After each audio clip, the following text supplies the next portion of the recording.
Okay, so I am recording this with your permission. So I had a full class yesterday. In other words, I had a full morning of instruction, but I think both of you guys came in late. And here's what we're doing. We're finishing the research project for Miss Novak. Let me go there right now so you know exactly what we're doing, because Mr. Edwards got your back. So if we go to AP, my bad, we go to Google Classroom. Trust me, I can type. If we go to Google Classroom, the final project for Miss Novak is the Nature Research Report. You can see this, right, Edward and Marcelo? Edward, you can see this?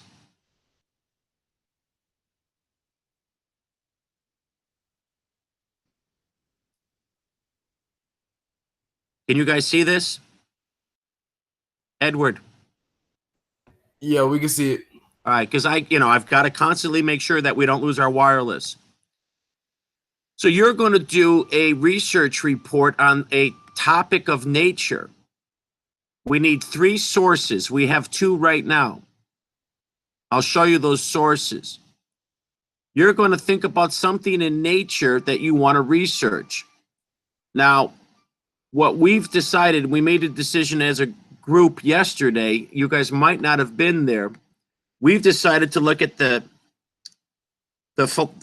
naturalist. Here comes my cat. 1 second. I got to tell Mrs. Edwards. My cat Spike just came up. You guys want to see Spike? Wait, hold on. See Spike right there? I got to feed my cat. Sorry. Stay right there, Spike. Honey, Spike's outside.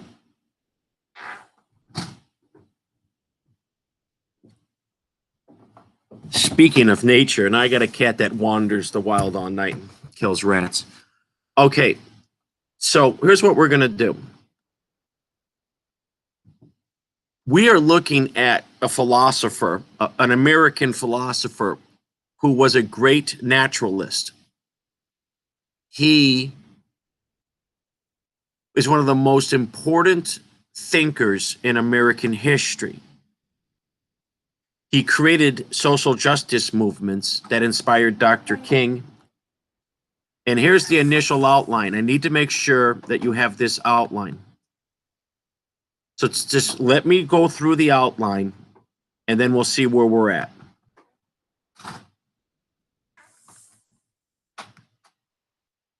His name is Henry David Thoreau. Okay, hold on. Let me come back to you. I heard somebody chime in. Who's here now? Who is that? Stavrola, we're starting. We've been going for about 5 minutes. Good morning. We're continuing with Thoreau with the outline. Be patient.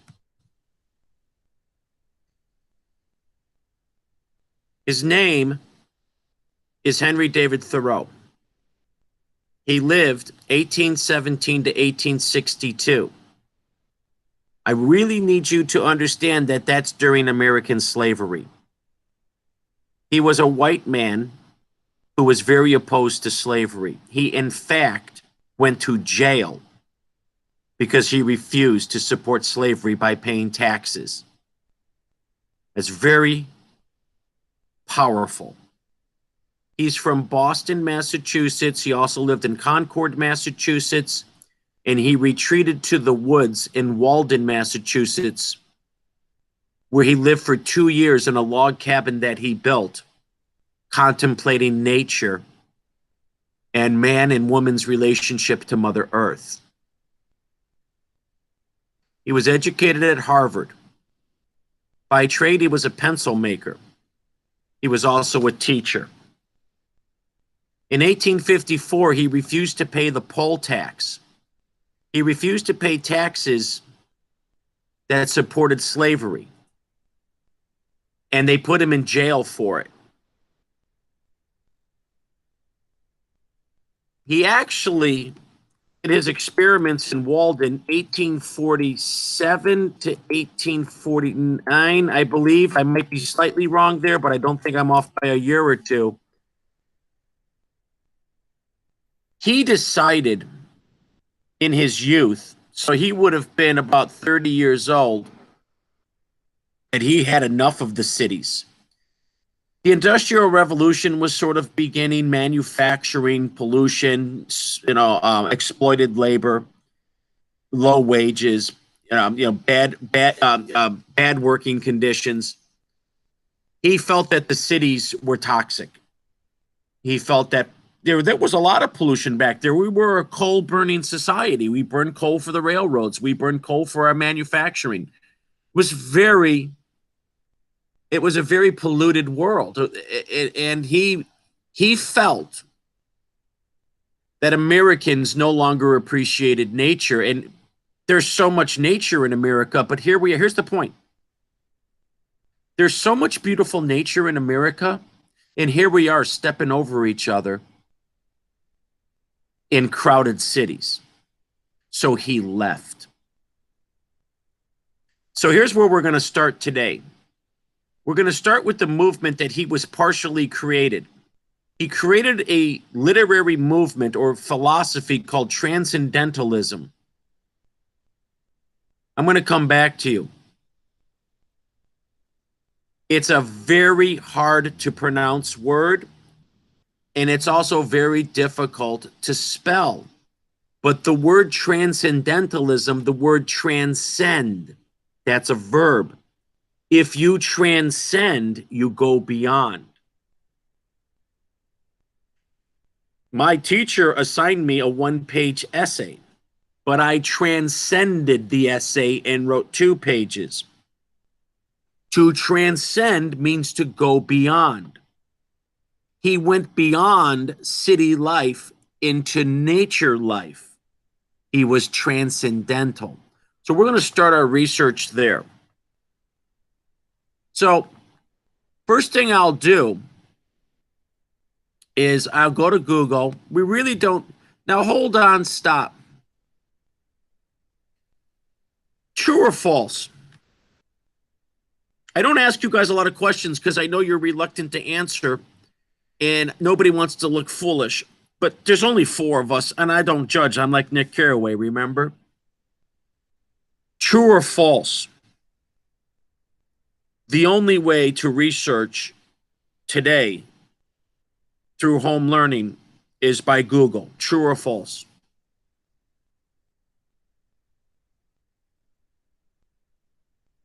True or false? See what? False. That's right. You can go to what's called databases. Now,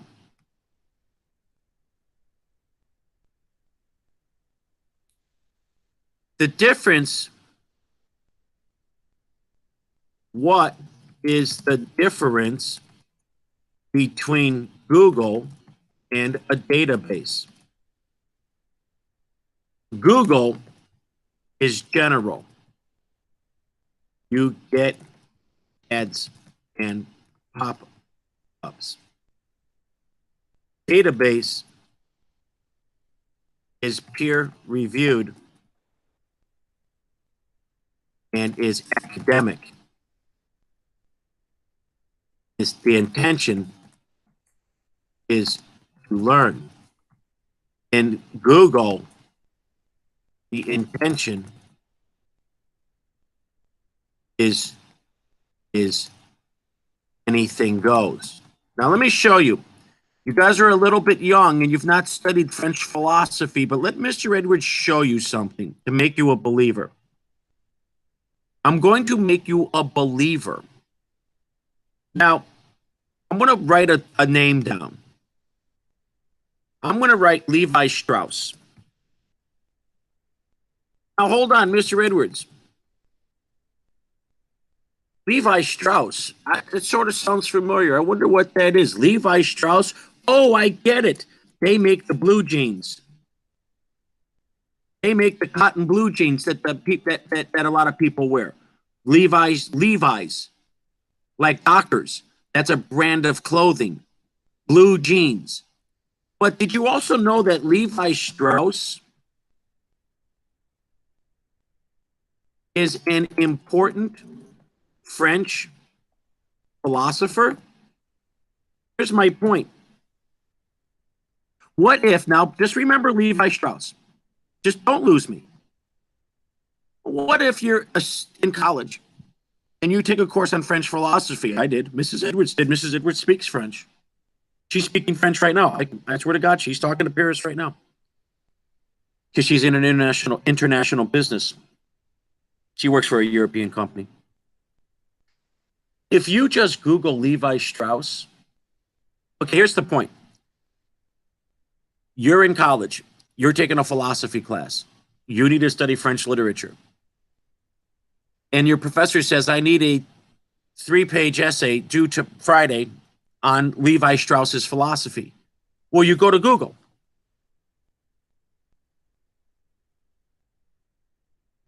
You Google Levi Strauss. Well, you're going to write a 3-page article on blue jeans? Oh, but wait, what's this down here? What is that, the inventor of the blue jeans? If you just Google, you get something broad and general. But if you use a database, you get rid of all this. So Levi Strauss, the French philosopher, and now you have a man called Claude Levi Strauss, who was an social anthropologist who analyzed cultural systems. And now you're talking the philosopher. He's an incredibly important philosopher. He's an incredibly important philosopher, Levi Strauss. But back to Stavrola's answer. If I just Google it, I don't get the philosopher. I get the blue jeans. That's why you can't just Google. You need to know how to work databases.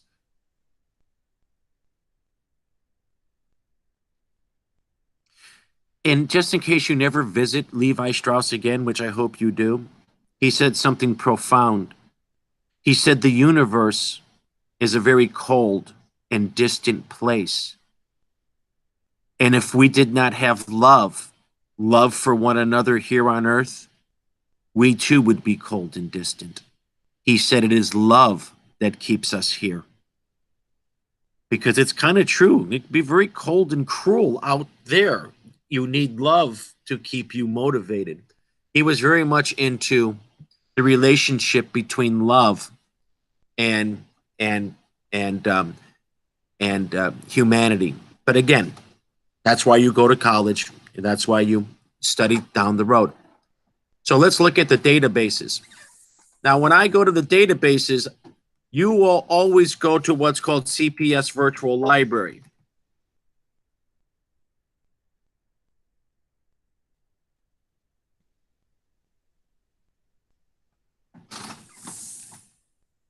Now, here's the CPS Virtual Library. We log in. You log in using your CPS username and password. I'm going to have I have several logins because I'm a teacher. I have more security for you, so nobody can hack my files. You don't have this second wave of security, only I do. Once you go to CPS Virtual Library and once you're logged in, now you have access to what's called a database. Now I'm on a database. Now, no matter what I search for, I'm not going to get blue jeans. Now look here on the homepage. Look where it says database and ebook. Let's click on that.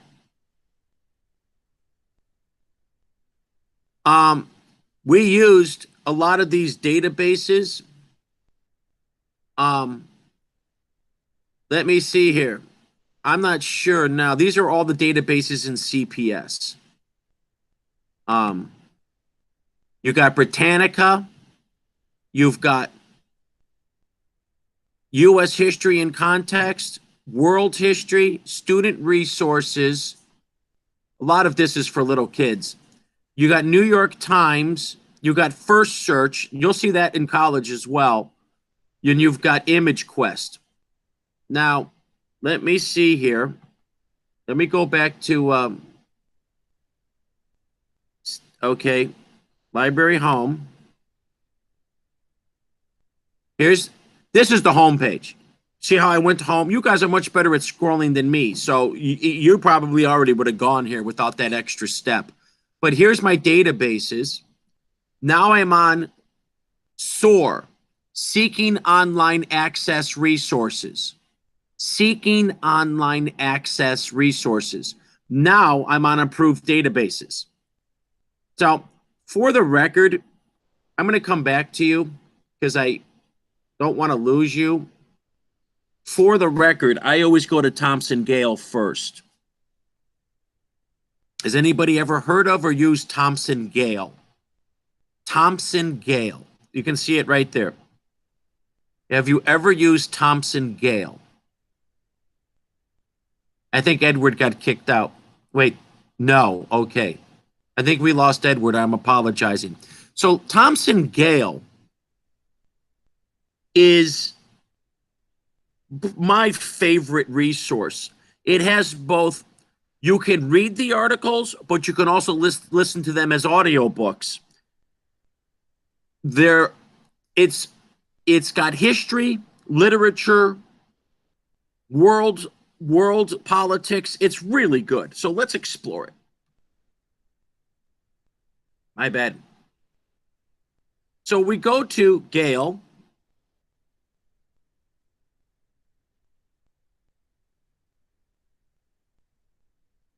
I wonder if it's as simple as this. I don't know this sign, and I have to ask Mrs. Tobias. Wait. I'm not sure what that is. We need to find out.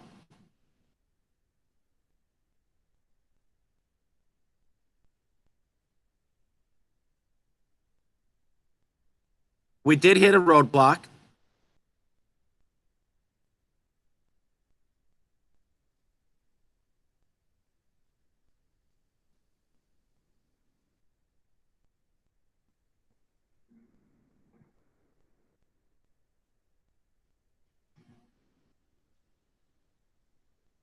Wait, hold on, class.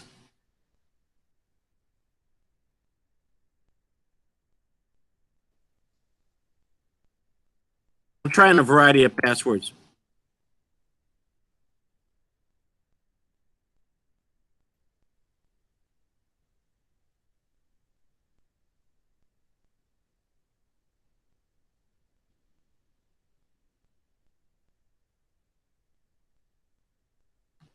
Now, hold on. Let me go back here. I'm logged in to the. I didn't know I needed a set. Wait here. Click here to access the ebook and database password document using your CPS credentials. Maybe Mr. Edwards skipped this step. Wait, this is not right. No, I don't want that. Hold on.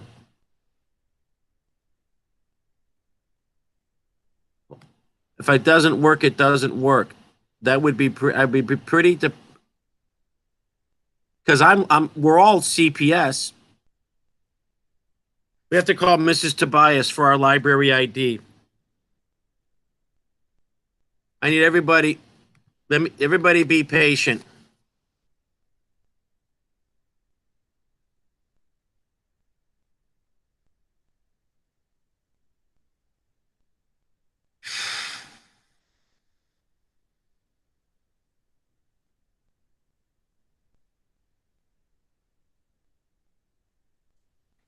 I don't know what my library ID is.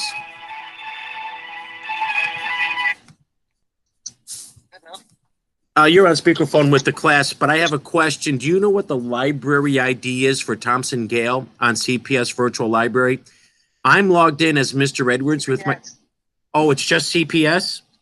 Small case? The thing is, I couldn't, I alerted them. Yeah, we're in. Sorry, I didn't know that. I alerted them that we didn't have access to full text articles. Oh, okay. So you have access to, it looks like reference materials. Okay. Because I wanted to teach the kids how to do the articles, but at the time it was not there. Work with what you got. Okay, I got it. I'll get back to you later. I just don't want to leave them hanging. But we're doing data. We're doing how to access database, how to cite database, and how to not Google the universe. I saw you yesterday. Okay, so good. Yes, you can still use it. Okay, use it. I am. CPS. I'll talk to you later. Bye. Okay, bye. Okay, so Mrs. Tobias always has the answer, and I did know that. I forgot. The password for databases is just small case CPS. So let's go. So now that we're in Thompson Gale, we need to look at our search parameters. Look at all this great stuff. Hey, I'm not joking. Mexican-American War, Cesar Chavez, Civil Rights Movement, women's rights, Civil War, Vietnam War, Black Power Movement. This Alexander Hamilton. There's great stuff here. Now let's Google transcendentalism. There it is. Look how it comes right up. Okay. Get your notes out.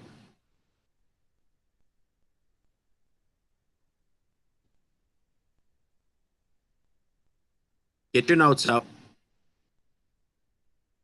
Transcendentalism was a movement for religious renewal, literary innovation, and social transformation. Its ideas were grounded in the claim that divine truth could be known intuitively. Based in New England, which is where Henry David Thoreau was from, started in the 1830s. It's a romanticizing of America. Many prominent ministers, reformers, and writers were associated with it. Ralph Waldo Emerson and Henry David Thoreau. Look, here's our man. Here's our guy, Henry David Thoreau. Now, then we have the article. Okay, now, you can read that on your own. That's a whole lot of reading for Mr. Edwards right now. Let me come back to you. So what have we learned? We learned that if we have a serious research report due, we go to CPS Virtual Library. We sign in using our username and password. You all have one. Then we click on the home page in the top left corner, database. Then we have to log in again with the CPS. We just put in CPS. Then we have access to dozens of online resources. And then we read the article and get our quotes. Now, transcendentalism, if you read the article, I don't need to read the article because I want to teach you the ABCs of transcendentalism. A, romantic views of nature. You know what I mean.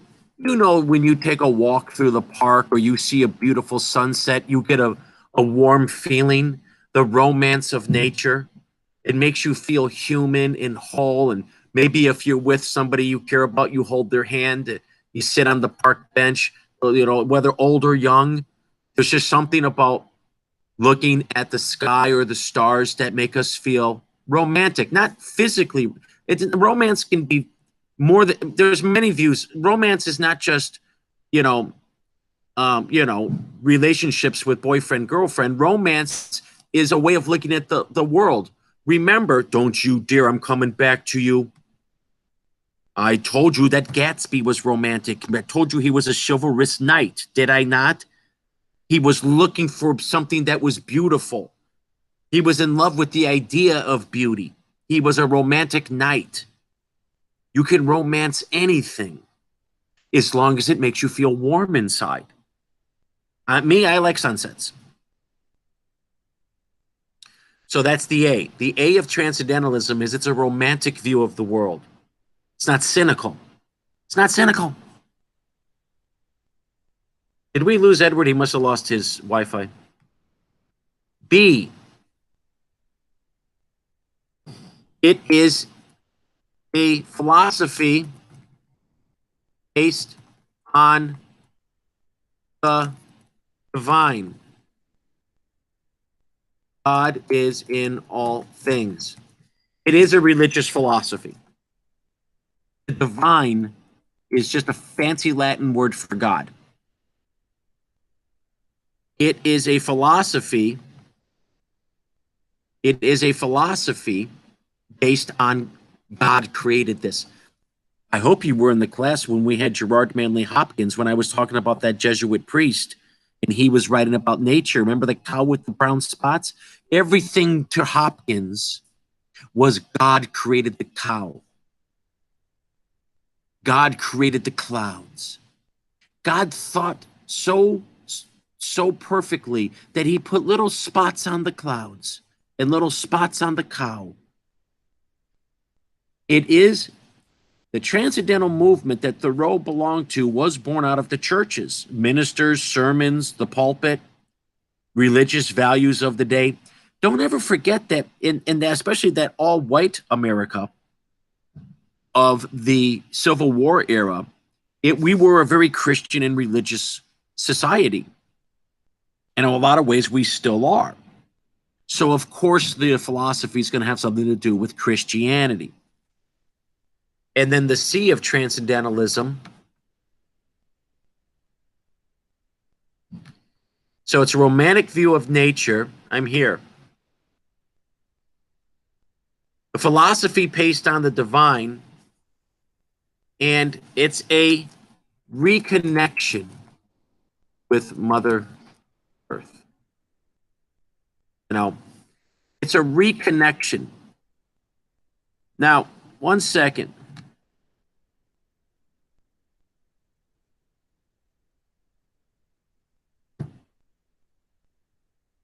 We forget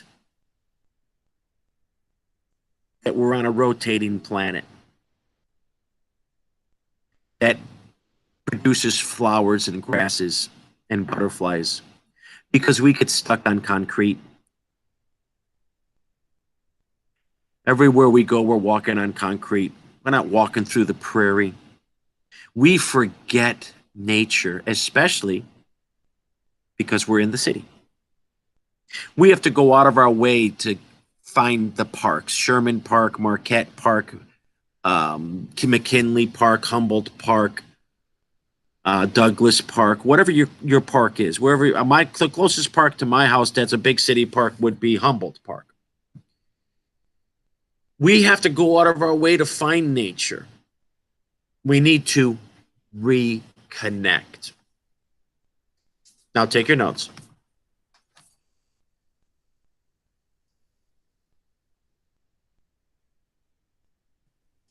Those are your notes.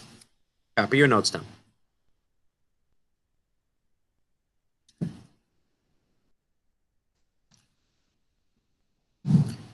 I heard somebody chime back in. We're taking notes. Transcendentalism. It's an American philosophy. Romantic views of nature, philosophy based that God is in all things, and a reconnection with Mother Earth. Okay. Hey, Jose, how's it going?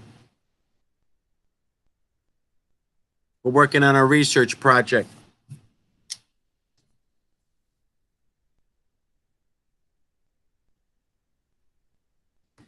Taking attendance. Okay. Now, here's what I need you all to do. Your homework, let's look at the homework tonight because I'm going to add, well, first of all, not everybody did the homework. What the hell? I didn't get all my homework. Why? I'm going to look at two. Let's first of all, okay, because I'm going to pause on that. Now we know what transcendentalism is, and we know that Henry David Thoreau, that was his philosophy. And now we're going to put it all together. I didn't get all my homework, so I'm not sure what's going on there. But I'm going to address the homework I did get. I'm going to go to another device because I already graded the homework. I told you I was going to stay up and read it, and I did. Okay, now, let me look at your journal entries. The journal entry due today. What is so unjust in this world that you would be willing to wear a black armband of protest? Remember Mary Beth Tinker? So I got the following responses. The first response, I have to open up the document. They were good. I wished I'd got them all. Okay, it was ICE. And the second one was, I can't remember. I thought I would remember. The second one was, and we'll explore that. Wait. I'm reading it.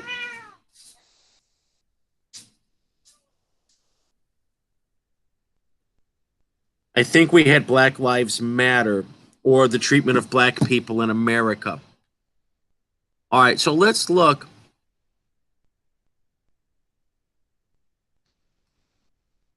I would like to get my work. Friday's the absolute deadline, and only Edwards can now certify you to pass the class. So can I please get some written work? It can't all be philosophical. It can't all be. Can I please get my written work? I will go over it again if you didn't get the notes right.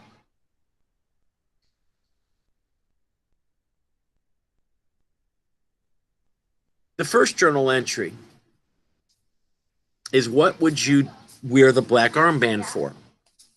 That's a protest.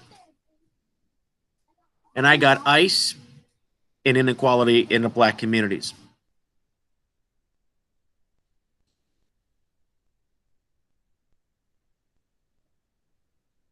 The most important thing is the black armband as a American history lesson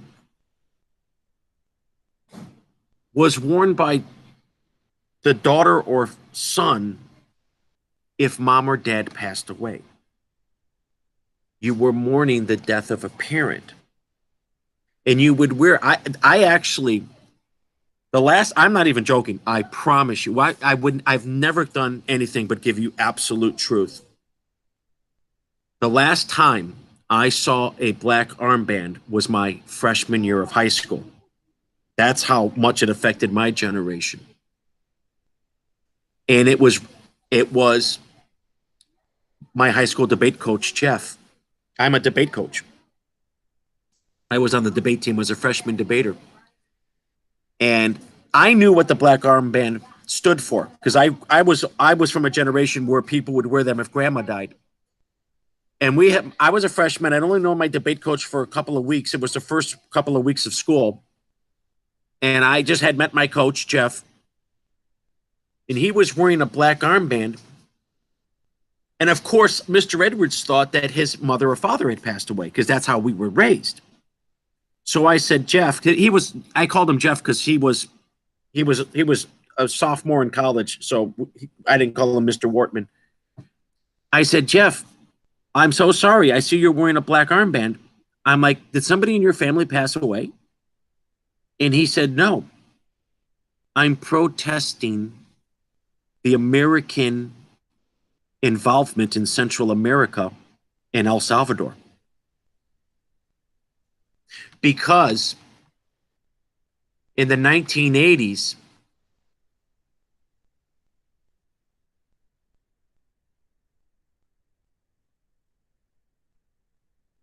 El Salvador was in a civil war. You all have heard of El Salvador. El Salvador in Central or Latin America. There was a civil war going on in El Salvador. And that was the first time in my life that I ever saw the black armband worn for anything other than grandma passing away. And it stuck with me all these years. So right now, what is the El Salvador? And it was terrible. I remember there was kidnappings, there was political assassinations. America's involvement was questionable. And how do you protest that? You wear the black armband. So right now, we have two major protests in this country. We probably have thousands. Everybody's got a beef, I get that. But two of the biggest social protests in this country are Black Lives Matter, which is getting very criticized because of the looting, and ICE, because of the fear of ICE agents coming in and deporting families. And so, that's what it was. I told you I read the homework. One of you, and that it was one of you, knowing that we lost Edward and he did his homework. One of you said something so profound that I responded to you by email. One of you said, the problem with ICE is that it separates families. It separates children at the border. And then one of you said, just like slavery. Because slavery separated families. When they had the auctions for slaves on the block, the auction block, the children would go to one plantation, the husband to another, the whole families would be separated.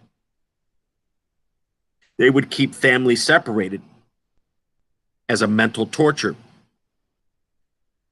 So what we're really talking about, whether it's American slavery or ICE, we're talking about ripping families apart. Yes, there's beatings and children have died in cages. That's indisputable.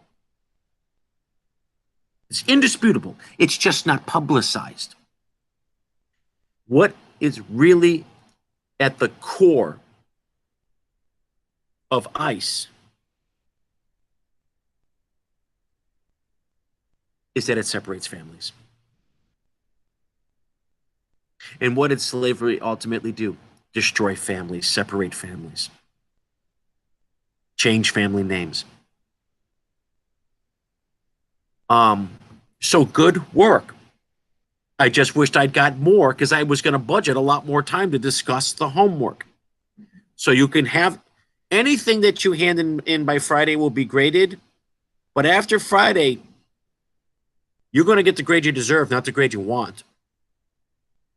Now let's look at the next prompt. So shout out to the students that did the homework on the armband. It was very profound. Mary Beth Tinker would be proud. Let's look at the homework number 2. And now you know what transcendentalism is, so you have no excuse.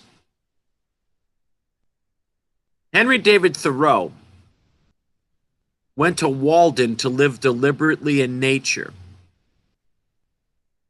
Where would you go to find peace in nature? And why would you go there? Henry David Thoreau went to Walden to live deliberately in nature. Where would you go to find peace in nature? It's a great question, especially since we're all stuck at home. We're all stuck at home.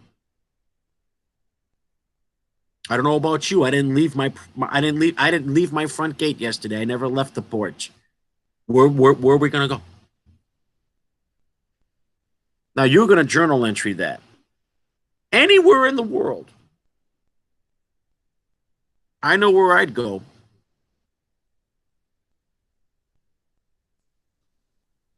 I know where I'd go.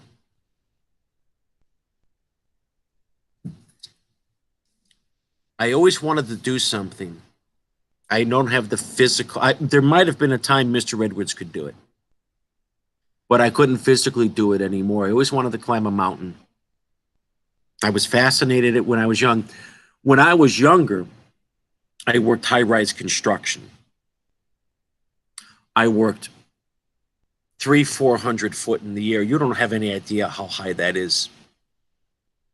You're so high up a piece of steel tower that look the people on the sidewalk look like ants. You get it. Woo. I loved heights. I loved looking out and seeing for miles. I loved climbing. I had all the equipment. I had hooks and I had ropes and I had harnesses. But I was doing steel climbing, structural steel. I was doing construction and architecture and engineering. I wasn't doing nature. You see, Henry David Thoreau, nature. I always wanted to climb mountains, never had the time. When I was a college student in California, twice I climbed 2 mountains in my life, but not very far because I didn't have the equipment or the guides. I climbed about 800 foot in Colorado. That's high. That's really high. I climbed up a mountain in Colorado and I got stuck and the United States Forest Service had to bring me down. I was kind of embarrassed. I was holding onto a little tree branch growing out of the mountain. I couldn't go up or down. The people I was climbing with was with my uncle, who I told you yesterday was a naval United States Navy and worked for the Forest Service. I was mountain climbing. When I say mountain climbing, I mean like 10,000 feet. I mean like Mount Everest. That's my dream. But I was climbing like a little mountain. And I got stuck. And the Forest Service had to bring me down with ropes and pulleys. Yeah, I was embarrassed. I wasn't afraid. I was embarrassed. And then I climbed the Joshua Tree rocks in California, and I was I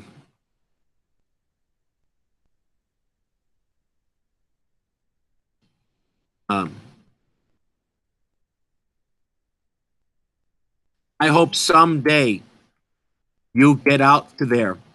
This is the Joshua Tree in California. I lived there. I lived 30 miles from the Joshua Tree for 2 years, and I used to climb these mountains. These mountains are. I mean, I don't know if they would technically be called mountains. No, these should be called rocks. These are not mountains. I don't want to misquote. These are the Joshua Tree rocks. They're like 80, 100, 200 feet, and you climb them without ropes. Because there's so many crevices, you just put your toe there, your hand there, you climb them, and the person who can climb the highest wins. And you know Mr. Edwards never lost. I used to climb all the way up here. In fact, I guarantee I climbed this rock. I climbed all the way up here, and then I pounded my chest and claimed victory. Then I came down the other side of the rock. So I know my answer. My answer is I want to go climb a mountain. What's your answer? You have to write about it. So, Stavrola, you know how I was when we had class. I always had a class announcer. Remember, I had Alexander, I think, was my class announcer. I can't remember. I'm slipping. Memory slip. Stavrola, do you understand the homework for journal entry 2? Yes or no? Okay. And without naming names, if you owe me entry 1, get that in. Okay, good. So let me review what we've done today. 1 is we defined transcendentalism. See how I'm misspelling it? I can spell it. Hold on. It's very hard to spell. Transcendentalism. Got it. 2, we outlined journal entries. Now 3, we are going to create thesis. You have to have a thesis. I'm going to need about 15 minutes here, so don't you dare stray on me. You have to have a thesis if you're going to write a topic paper or a research or even debate publicly. What's a thesis? You hear that term 100 times since grade school. I'm going to show you once and for all what a thesis is. Get your notes out. A thesis is a statement that must be proved. A thesis is a statement that must be proved. Example, ice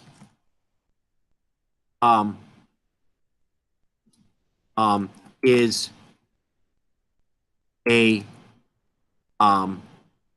immoral way to remove innocent people from America. Hold on. We don't like ice. You don't like ice. I don't like ice.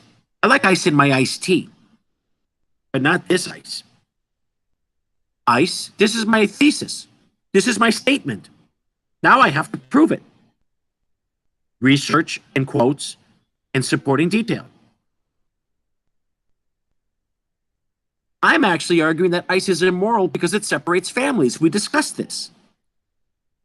So, Mr. Edwards, a thesis is a statement that must be proved. And if you say something, you have to prove it. Therefore, the first thing you do is, 1, you must prove your thesis. How? With quotes, research, data, statistics, charts and graphs, textual evidence. That's like text, like from databases.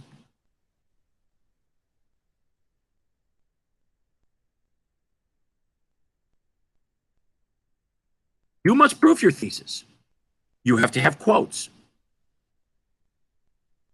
You have to have research. You have to have data. You have to have statistics. You have to have charts and graphs. You have to have textual evidence from databases. In other words, that's also quotes. Quotes and textual evidence are kind of the same. Anything that you pull from either a person speaking like Cesar Chavez or Dr. King, or from something you read like, The Great Gatsby. You could quote Nick, or you could quote anything that you pull from reading or speaking is evidence. There's different types of quotes. Now, here's my point. You have to do something even more profound than just prove your thesis. You have to defend your thesis. And there's three ways to defend your thesis: with pathos, with logos, or with ethos. Pathos is making people sympathetic to your argument. Logos is making a logical argument based on facts and figures. And ethos is credibility of your sources. Is your credible source Levi Strauss the philosopher or Levi Strauss the gene maker? Now, I'm going to go back. I missed one point. Nobody knows what thesis actually means. Thesis is a Greek word that means connection. Think thematic. You have to make connections. When you write your thesis, everything that comes after, whether you're writing 3 paragraphs or 300, has to somehow be connected to your thesis, to your ultimate point, your ultimate argument, and you have to ultimately defend it against criticism. Now stop. We're going to pause because could get very overwhelming to a brand new sophomore. This is stuff I teach seniors in the second semester AP literature. So what I'm going to do, because I can't see you, I don't know if you're worried, I don't know if you're content. I'm going to give you 5 minutes. And if you're done, you're done. Just chill. Call it a break. It is now, by Mr. Edwards' clock, 10:27. At 10:32, we're going to reconvene. I am going to put up the notes for thesis. You can copy them word for word, or you can paraphrase them. Then I'm going to review thesis one more time. Then you're going to write a thesis. Got it? So 5 minutes of note-taking and absorbing the learning. This is it.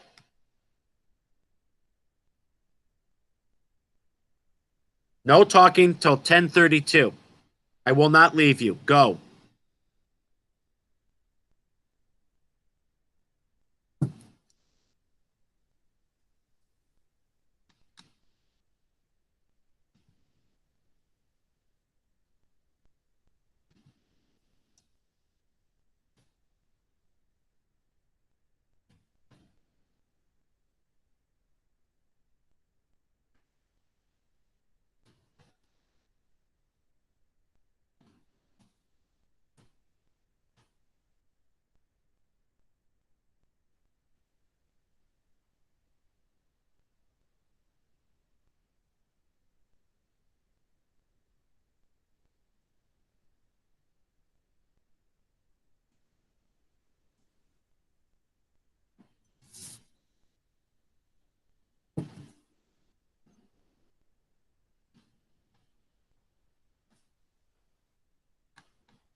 Reasoned and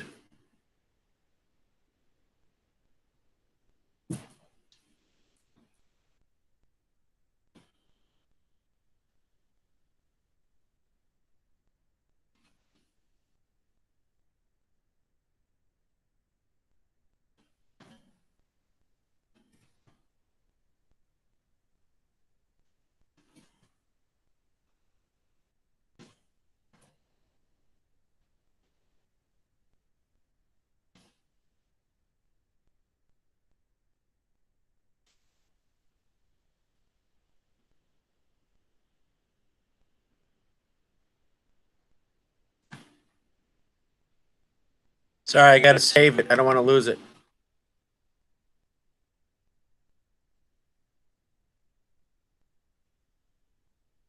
One more minute, then we'll review.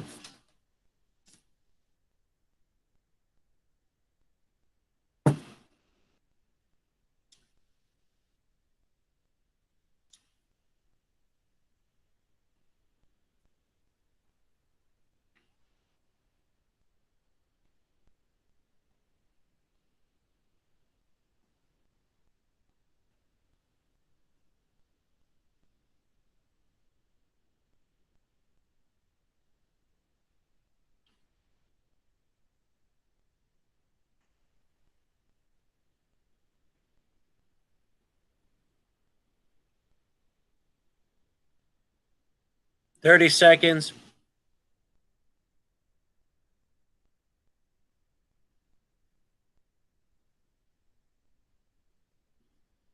Okay.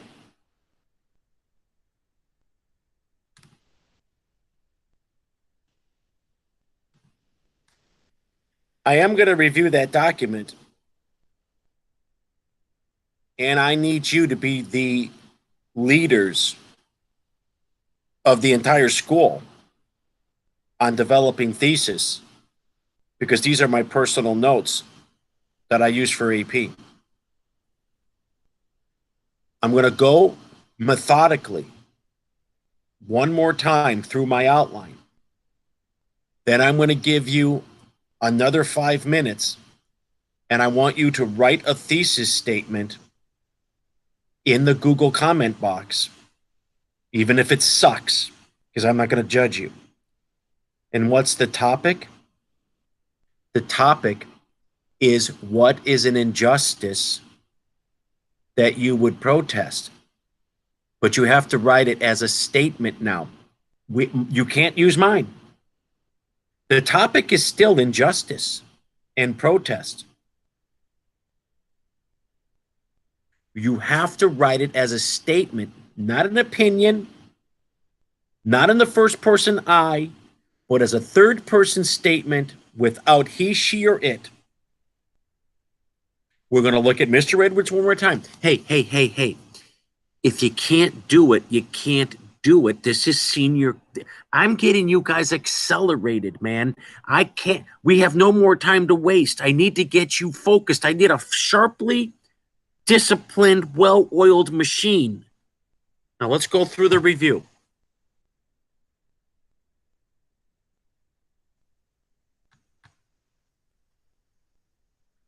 A thesis is a statement that must be proved.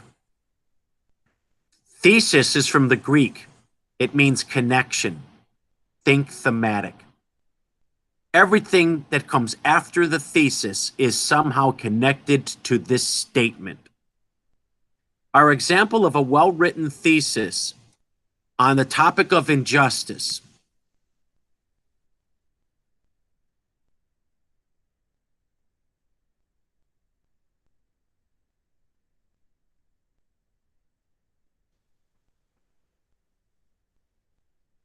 A social injustice in America today.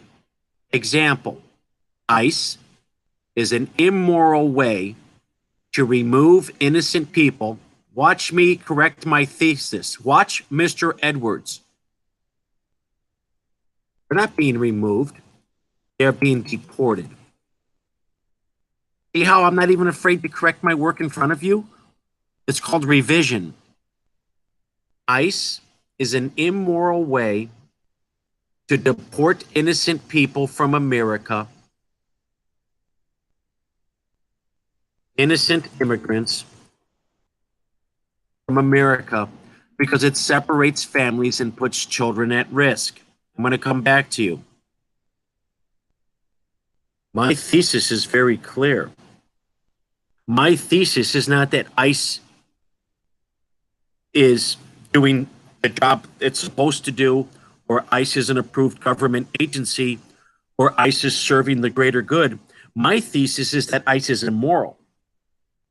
I'm not saying people shouldn't be deported. People come here illegally, maybe they should be deported. That's not my debate. My debate is that ICE specifically, in their act of deportation, separates families. I know Phoenix students whose grandparents have been deported. I know. Why would I? We all come from the same communities. I mean, in theory, of course, I don't. I come from a white suburban community. I'm saying we all live in Chicago. We all know what's happening. We all know ICE is in Chicago. I have had at least one student in the last 2 years say, Mr. Edwards, my grandma's been, and I've had to deal with that. You know, that is a very incredible blow to break up the family. So that's my argument. Okay, number two. See, my thesis is actually a statement that I'm going to prove. You know, with statistics. I could say 73% of all people removed by ICE, you know, have broken up the families. Mothers being ripped from babies and babies being ripped from mothers, because it's true. I just need to support it with evidence. I need to go to the databases.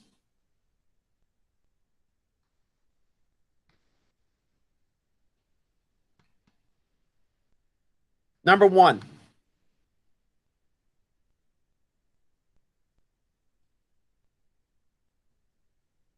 you must prove your thesis. How do I prove my thesis? Good, reliable quotes, research from the databases, data, statistic, charts and graphs, actual evidence. Something from the readings that support my argument. You could look at. Let's make that something we'll do down the road. Let's look at the databases soon. Number two, defend your thesis. How do I defend my thesis? You use pathos when you write. You want to write in a way that people are sympathetic to your argument. You want to write an appeal. You want to appeal to others. You want people to agree with you that ICE is immoral, and then the next time they go vote, they vote out the politicians that support ICE. Come on, you're smart. You know that. You don't just write to make waves and stink and argument. You write so people rally around your cause. Logos. When you write, you make logical arguments, logical connections, and you can only be logical if the facts and figures support your logic. Ethos. You need credible sources. A talk show host is not a credible source, generally speaking. A legislator from state Congress that's trying to pass legislation to remove ICE from Pilsen because 11 children had disappeared in a 3-week time period is a credible source. Police reports. How do I know I am right in a college level thesis? I threw this in at the end. You have to self-edit. You have to ask yourself the following questions. Is my thesis relevant? Is the topic important? I don't know. We all think ICE is important. Is my thesis reasoned? Is it based on thinking and analysis? Well, yeah, because now we're thinking about the damage that ICE is doing to communities like Pilsen and the communities that some of you live in. It's a very well reasoned argument. We have to explore the morality of separating children from mothers. That's a very good argument. Mothers, unless they're abusive, should not be separated from their children. This seems logical to me. Or maybe I'm living in a different century. Is my thesis respected? I threw this in. Nobody else. You'll never see this anywhere else. And I'm not even trying to be aloof. This is something that I learned over time as a debate coach. 90% of the theses are just opinions that are finger pointing that lead to more problems and debate and breakdown, and then somebody storms out of the room or somebody starts yelling. You have to write something respectable. Am I inviting people into my conversation? Am I inviting the other side of the aisle? Am I saying, look, I know you think that ICE is good, but you know what? You don't really know the whole story. You know, you don't live in a community where ICE agents patrol the streets. You know, here's a few photographs. You know, maybe you would reconsider your position. You want to invite people into your thought process. Otherwise, you're just an opinionated know-it-all and nobody cares. Nobody cares about your opinion. Nobody cares about my opinion. You're always going to get somebody to agree with your opinion, and you're always going to find somebody to disagree. That's why there are two sides to every coin. All right, now it's time for you to think. I want you in the dialogue box. I'm asking nicely. I need you to write a statement on a topic of injustice. Yeah, Edward, we missed you. We're way beyond now, guy. You're going to have to catch up. I want you to write a statement like I did using your notes.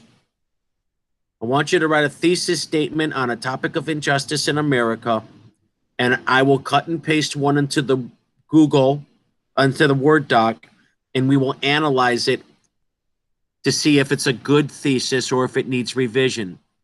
I'm going to give you 5 minutes. I'm going to close my screen so you don't get nervous. I'm telling you, and I don't get angry, and I'm not looking to force you into a world you're not ready for. But in 5 minutes, I want to see at least one or two theses in the comment box so I can see where you're at with this very complicated thought. So just write a statement. Think social justice and what you want to say about social justice and what you think you can prove and how you're going to defend it. And you can write a good thesis. I'll check in a few minutes. Go.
Hello?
Okay, I'm coming back to you.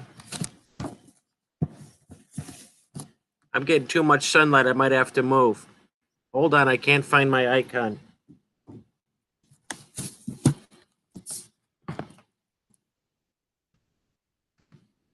Can't find my icon. Give me a second, I'm lost. I gotta get out of this heat. 1 second, cadets. Miss Redridge is on the back porch and it's starting to get really hot. I gotta move. Just stay with me, I'm coming. Don't worry, I'm not gonna leave you. Okay. Stay right there. Okay. My bad. All right. What's today's? I'm sorry about that, Mike. It got really hot on my porch. What's today's date? Can somebody just tell me what today's date is? Hello? I have to send an email for today's the 12th? Today's Tuesday, right? Wednesday, right? 12, 13. Today's the 12th. Today's Wednesday. Thursday is the 13th. Friday the 4th. Is Friday August 14th?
Okay, I'm ready.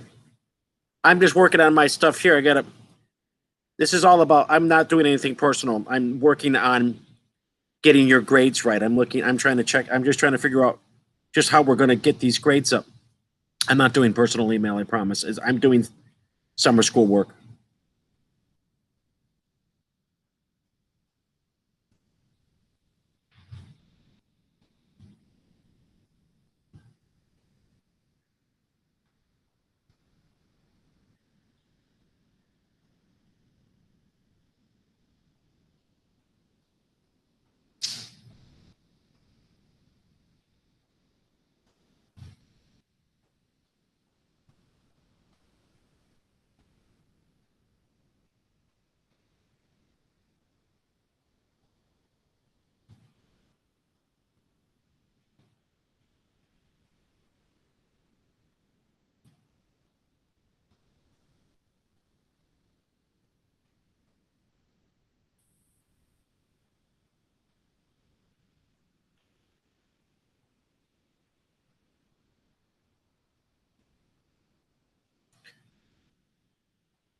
Stay right there. I got to go get my notes. Don't do anything.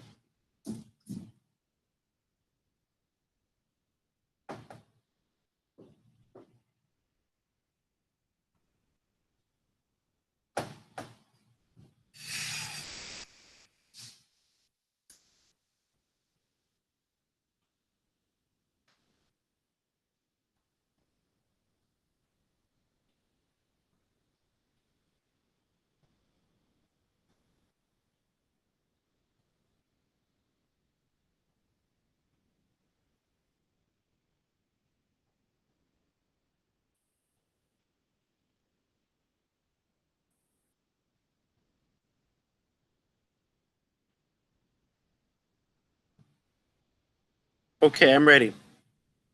Okay, please tell me you got something for me. Okay, let me look at the Google. Okay. I'm going to go one by one. I'm not here to put anybody on the stage with a microphone if they're not willing to, but I need at least one thesis. Okay. Caesar, Edward, Jose, Marcelo, and Stravula. Will one of you please give me a thesis? Would somebody give me a comment? You You could either speak it or write it. Just I need something that we could analyze for revision and run it through our filter. Can you do it? What have you been doing for the last 7 minutes? Would somebody please give me a feedback, please? You know me, Mr. Patient. What do we got?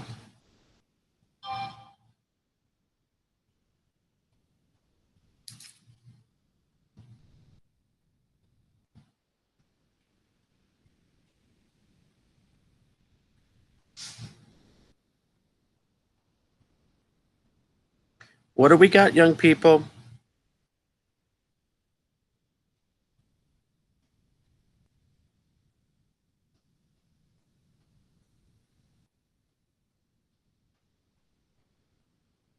Ooh, you just made my day.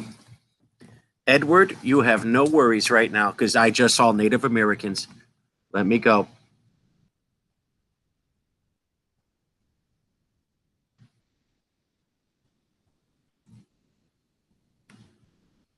You just made my day, kid. We forget about the Native Americans. Hey, look, before we get involved,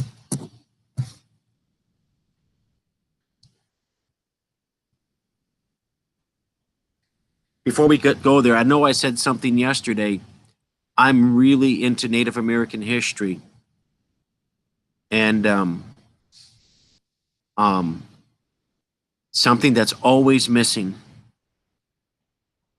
that needs to be corrected is there's never enough Native American history in the high school curriculum, and I'm going to repair that. It's such an important history, and I'm so glad you brought that up. You've just made my whole day. Now let's cut and paste that.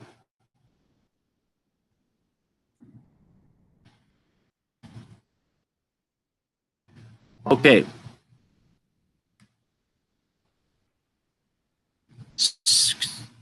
Okay, so thesis. I know you're not writing. I know if it was a formal paper, you'd capitalize, so let me just do it for you. I know you're writing in a text box, so I'm not going to judge the grammar. And then let's revise this, and then let's run it through the filter.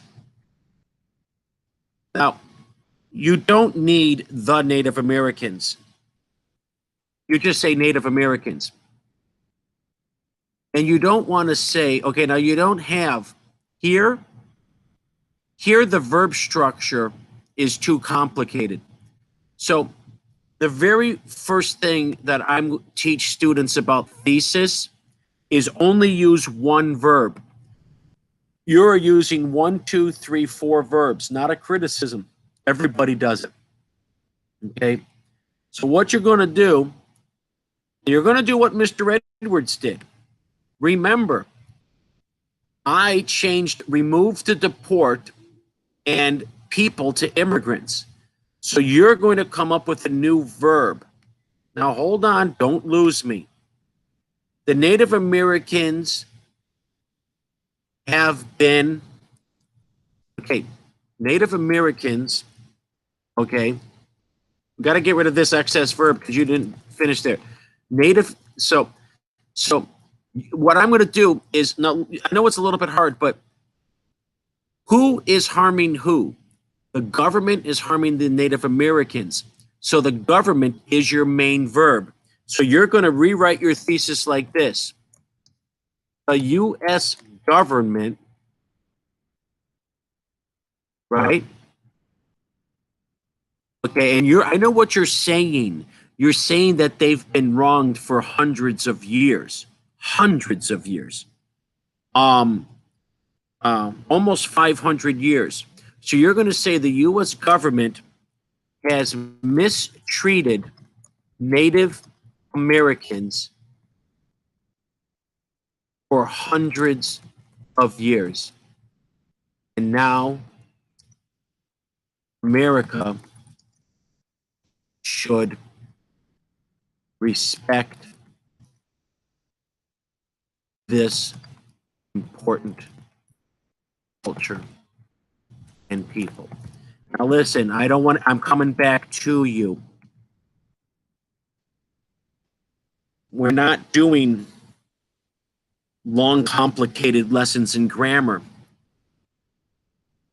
And I know that in revision, you'd get it right. You want to use the least amount of verbs. And of course, you want to use verb lists, and I can supply all that. You want to use action verbs. You want your thesis to be precise and concise. Now, let's look at my thesis, and then let's look at his new improved thesis, because I know you're writing in a comment box, and it's very hard. Okay. ICE is an immoral way to deport innocent immigrants from America because it separates families and puts children at risk. Notice how I put ICE first because ICE is doing the wrong. ICE is the main subject, and they are the ones that are making life difficult on the immigrants. You could say immigrants are being destroyed by ICE, or you could say ICE is destroying immigrants. You really want to put it the way I'm doing it because it really hits home the point that your real problem is with ICE as a government agency. Same with you.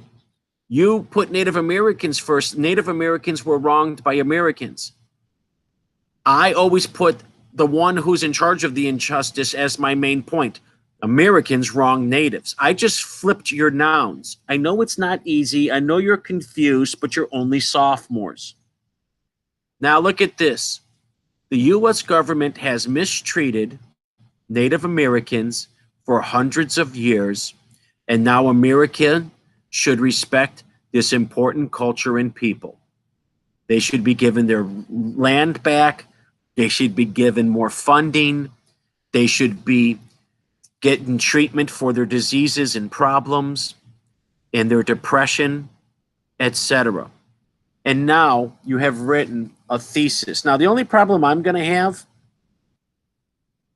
is we need to constantly run thesis over and over again. We need to do like 5 samples. We have 2. I would like one more before we adjourn for today. So am I going to get a second thesis, or is that all we got on a Wednesday in mid-August? Can we push one more thesis now that you see how they're starting to look crisp? You want thesis is like barbecue or fried chicken or pizza. You don't want it doughy. You don't want it chewy. You want that crunch. You want a nice crunch. You want a good pizza crust. You want a nice crunch on the chicken. You know, you don't want something, you want something crisp. You want it to pop. You want to be like, yeah, let's investigate that. Let's see where that leads us. Thesis, at the end of the day, is an investigation of truth.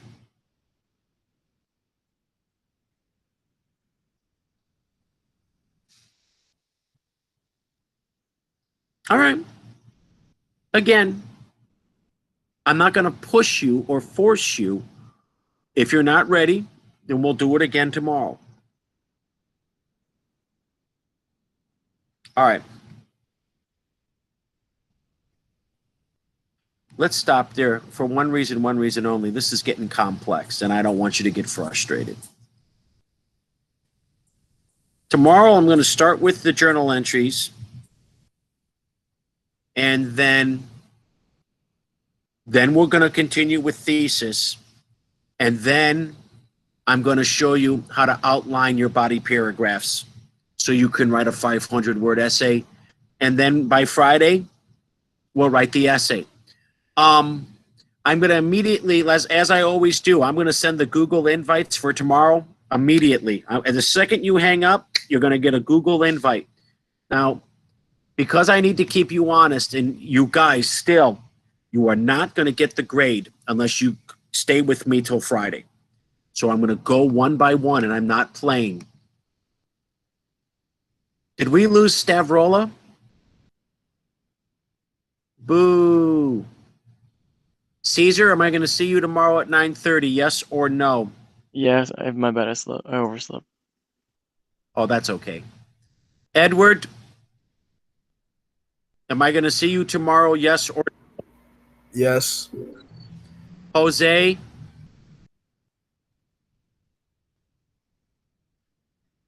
Marcelo, am I going to see you tomorrow? Yes or no?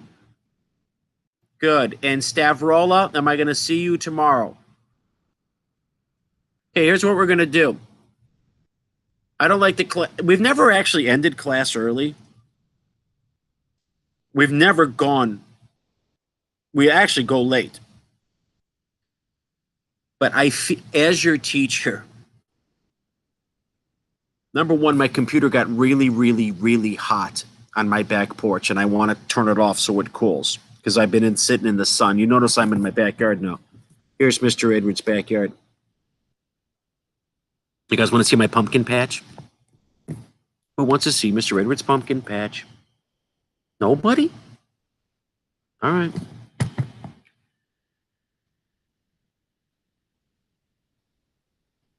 Nobody wants to see my pumpkin patch? Stavrola, do you want to see the Edwards family pumpkin patch? Okay. And I got a little pumpkin. So this is my garden. Look at those tomato bushes. They're taller than I am. Now over here, look at this. It's really sunny here. I don't know if you can see. But I have I don't know if you can see, it's so sunny. But if you look, I got a pumpkin. Well, let me try from this angle. It's so sunny out. Well, it's too sunny. My pumpkins are coming up. I'm big on Halloween, so I grow my own pumpkins so I can carve them, make pumpkin soup. Sorry, it's just too sunny in the backyard now. I get that morning sun. But trust me, they're there. Here's what we're going to do tomorrow. Tomorrow, I'm going to, again, look at journal entries because it's a great way to spark discussion. Then I'm going to do another thesis, right or wrong, just so you can start to write these more ambitious theses. Then I'm going to outline the body paragraphs. Maybe get into some verbs, some transitions, some mechanics of writing, and then we'll tie it all in to our Henry David Thoreau research and see if we can get a paragraph or two written for Thursday to get those essays going. I do want an essay from you. If we can't do it, we can't do it. But I am going to try. I am going to try at the very least to outline an essay on Henry David Thoreau because we're running out of time. But I'm going to give you the option to write the essay if you think you can. And what's the essay? The essay is your appreciation of nature. And your appreciation of nature is a study of Henry David Thoreau, who went to Walden to live in the woods. And all of that, all of the consequences of living in nature because he was so frustrated with the city life. So we'll figure it out. Don't be concerned. Tomorrow we'll attempt an outline, and then we'll see if we can get a few paragraphs in. But again, very difficult to do this late in the year, and you don't have a whole lot of research on Thoreau, and you just met him. But we'll see if we can. Let me think about that as my homework. All right, so you all have a wonderful day, and I will see you tomorrow at 9:30. I will send the invites out immediately, and I'm here by email if you have questions, if you want to contact me privately, or if you're concerned in any way. So I will see everybody tomorrow at 9:30. Go get some lunch and stay well, and I will see you. Have a wonderful day. Okay, see, I'm in nature. See the tree? See, like Henry David Thoreau. All right, bye.